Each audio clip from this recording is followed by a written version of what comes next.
this flight is oversold. If you've flown Air Canada, you've probably heard this announcement before. And you could receive $400 cash. Too many passengers, not enough seats. An Air Canada ticket agent who quit last year says the airline oversells all the time. I was shocked. I had no idea that Air Canada was doing this at this scale.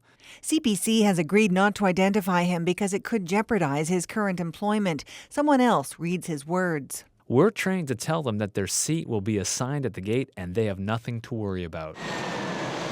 Another Air Canada agent who's worked for the airline for more than 2 decades says he trains agents not to tell passengers they're on standby if their boarding pass doesn't show a seat.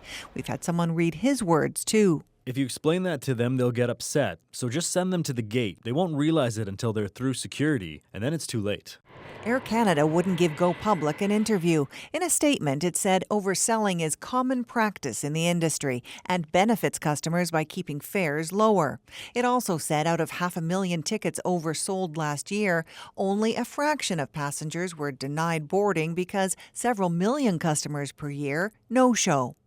Proposed federal airline regulations don't ban the practice of overselling, but do increase compensation for people who can't get on their flights. The amount that they will be reimbursed can be as much as $2,400, depending on how much of a delay it causes them in getting to their final destination. This air passenger rights advocate says bigger payouts are meaningless because the new rules make it harder for passengers to prove they're entitled to compensation. The proposed regulations require the passenger to demonstrate that the reason that they were denied boarding is because there were more passengers at the gate than seats on the aircraft. This is impossible to show. The public has until February 20th to weigh in on the new rules. And Erica joins us now. So Erica, to be clear, it's when you have your ticket in hand but no specific seat assigned, you could potentially be in trouble. Yeah, that's right, because you have a boarding pass with no specific seat. So there are a couple of things you can do if you want to try to avoid being bumped. Number one is, of course, pay extra for seat selection when you buy your ticket. If you balk at that idea and you're willing to take a risk, you can always check in online 24 hours before your flight takes off. No charge, you can book a seat then. And of course, it never hurts to check in early at the airport. Okay, but there are other airlines, right, where you don't run into this problem at all?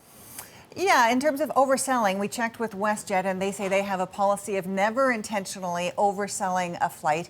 Porter does oversell as well. All three airlines say, though, that the majority of times when someone is bumped, it's actually not due to overselling, it's because of something they call overbooking. And that happens when a larger flight has to be downgraded, a larger plane to a smaller plane, for any number of reasons, like mechanical issues. Now, if you're an airline industry insider and you have a story you'd like to share with us, we want to hear from you. So shoot us an email at gopublic@cbc.ca.